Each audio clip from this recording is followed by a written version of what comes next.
The Casting Conundrum: How Al Pacino, James Caan, and Diane Keaton became the faces of The Godfather. When we think about iconic films, few resonate as deeply as Francis Ford Coppola's The Godfather. Released in 1972, it has become a cornerstone of American cinema, a film that not only defined a genre, but also reshaped the landscape of storytelling on the silver screen. However, what many may not realize is that the path to casting the legendary roles of Don Vito Corleone, Michael Corleone, and the rest of the Corleone family was fraught with controversy, uncertainty, and a series of surprising choices that could have changed the film's legacy entirely. Let's start with the role of Don Vito Corleone, originally envisioned for the legendary actor Marlon Brando. But Brando wasn't the first choice. In fact, the production team initially considered several actors, including the powerhouse performance of George C. Scott. Scott was known for his intense portrayals and could have brought a different energy to the character. However, he ultimately turned down the role, leading the casting team to look elsewhere. Another name that floated around was the esteemed actor Laurence Olivier, who, despite his talent, was deemed too British for the Italian-American patriarch. The search continued until Brando, who had a reputation for being difficult, was finally approached. His unconventional audition, where he famously stuffed his cheeks with cotton balls to create the character's unique appearance, was a gamble that paid off. Brando's portrayal became legendary, earning him an Academy Award for Best Actor, but it was a role that almost went to someone else entirely.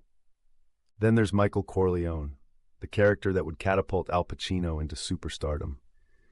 Interestingly, Pacino was not the first choice for this pivotal role either. The producers initially considered a range of actors, including the handsome and charismatic Robert Redford.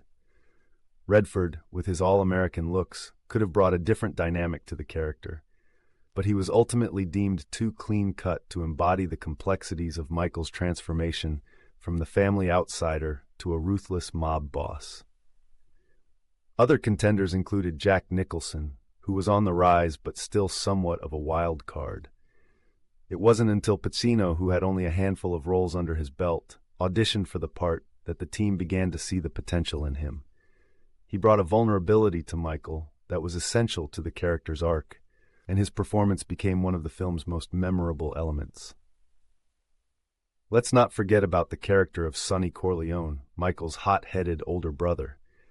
Initially, the role was offered to James Caan, but he wasn't the first choice either. The producers had considered actors like Ryan O'Neal and even Burt Reynolds.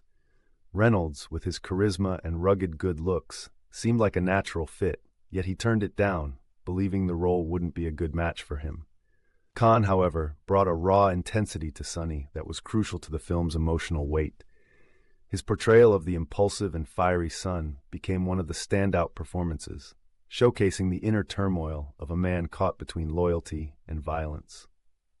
As for the character of Kay Adams, Michael's love interest, the role was initially offered to a variety of actresses, including the talented but lesser-known actress Jennifer O'Neill.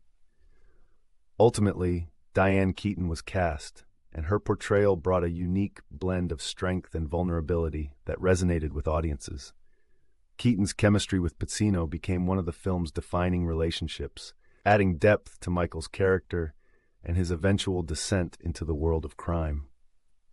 In retrospect, it's fascinating to consider how different The Godfather might have been had these original casting choices come to fruition. The film is a masterpiece not only because of its direction and writing, but also due to the iconic performances that shaped its legacy. Each actor brought something unique to their role, and the chemistry between them created a tapestry of familial loyalty, betrayal, and power that continues to captivate audiences.